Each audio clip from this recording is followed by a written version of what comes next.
Good morning, Matt. How are you doing? Are you ready for today's tutoring session? Yeah. Yeah? Okay.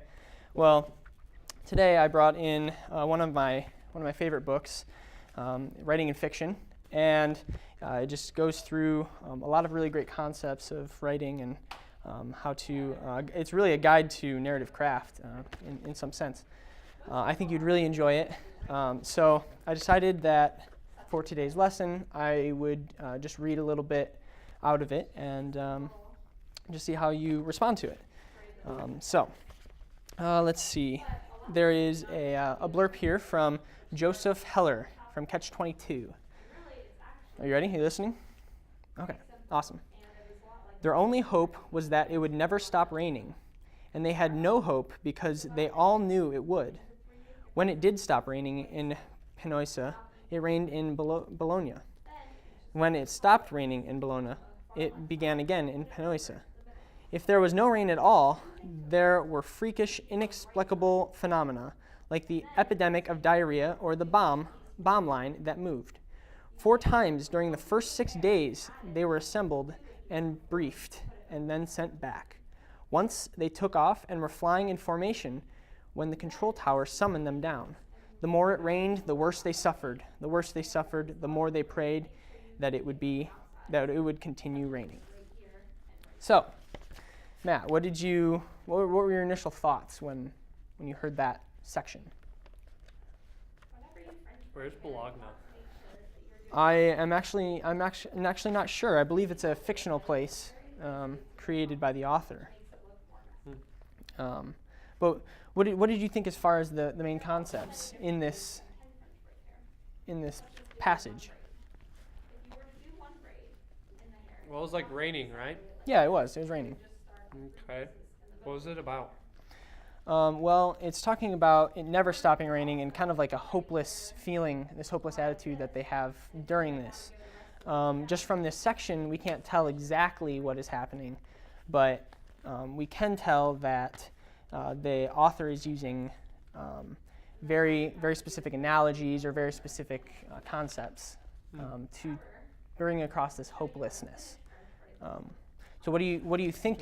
Was there anything that you didn't understand, or that you'd maybe want to look further into to understand? Bologna. Okay. And then what about anything that you really liked? Was there anything that you thought just worked very well in this section? Rain. Rain? Okay. And why rain. is that? It's hopeless. Yeah, okay. And why do we think of that as hopeless, or Because it's dark and wet. dark and wet? Okay. So that kind of brings out kind of negative feelings in ourselves, because I mean, what usually happens when it's raining? You can't go outside, you can't hang out with friends, you always have to have an umbrella or just get wet. Dark and wet. Exactly.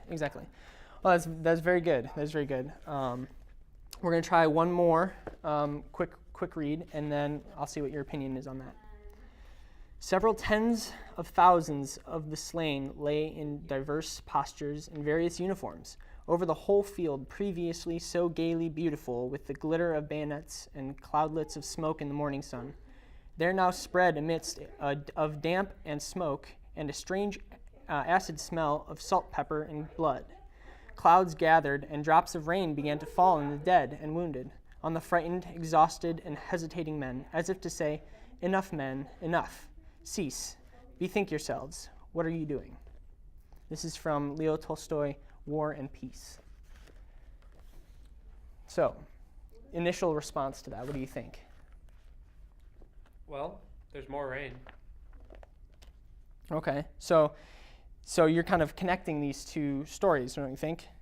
Because it doesn't actually really talk about rain, but it does talk, because it actually does talk about a morning sun, but it does go from this image of morning sun and brightness to this sense of gloom, which we can see in Joseph Heller passage, that rain kind of brings out this doom and gloom sense.